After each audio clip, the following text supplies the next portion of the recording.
అంటే 1,00,000 కోట్లు ఖర్చు పెట్టి మీరు కాళేశ్వరం కట్టి అది కూలేశ్వరం లాగా మారిపోయి దానివల్ల మనకు ఫలితం రాకపోతే అది పూర్తిగా ఇర్రెస్పాన్సిబుల్ బిహేవియర్ కదా.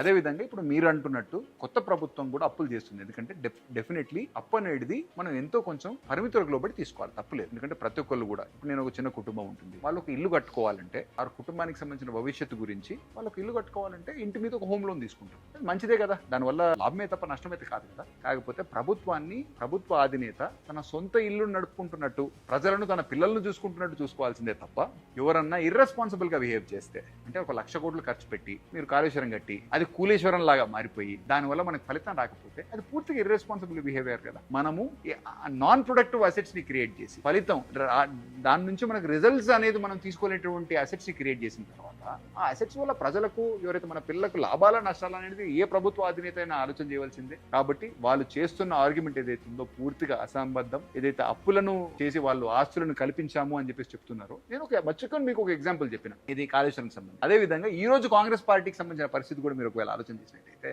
గడిచిన సంవత్సర కాలంగా మనం సుమారు ఒక 55,000 కోట్ల అప్పులు మనం ఒకవేళ తీసుకున్నట్టే ఆల్రెడీ బట్టి విక్రమార్క గారు మా ఆర్థిక శాఖ మంత్రులు గారు క్లియర్ గా ఎక్స్ప్లెయిన్ చేసినారు. మేము 55,000 కోట్ల అప్పులు తీసుకున్నాం. సుమారు 62 కోట్ల పైచిలుకు అప్పులు పాత ప్రభుత్వం చేసిన అప్పులకు ఈ రోజు ఈ ప్రభుత్వం ప్రజా ప్రభుత్వం ఈ అప్పులకు సంబంధించిన అసలు మిత్తి కట్టాల్సిన దాని గురించే ఇంత అప్పులు చేయాల్సిన పరిస్థితి. వాళ్ళు చెప్తున్న దాంట్లో వాస్తవం. మరి మీరు అప్పులు చేసిపోయిన తర్వాత ఎవరికోలైతే కట్టాలి కదా. ప్రభుత్వం అయినా ప్రజలైనా సరే మీరు చేస్తున్న అప్పులకు బాధ్యత అనేది భవిష్యత్తు తరాలు భరించాలి. కాబట్టి మీరు చేసిపోయినటువంటి అప్పులకు ఈ రోజు ఈ ప్రభుత్వం గడిచిన 12 మాసాలుగా మళ్ళొక్కసారి 62,000 కోట్లు కట్టాల్సి వచ్చింది. దాంట్లో ఒక 55,000 కోట్లు మళ్ళీ మేము కూడా ఈ ప్రభుత్వం కూడా అప్పు తీసుకుని కట్టాల్సి వచ్చింది. దీనికి వేరే గత్యంతరం లేదండి.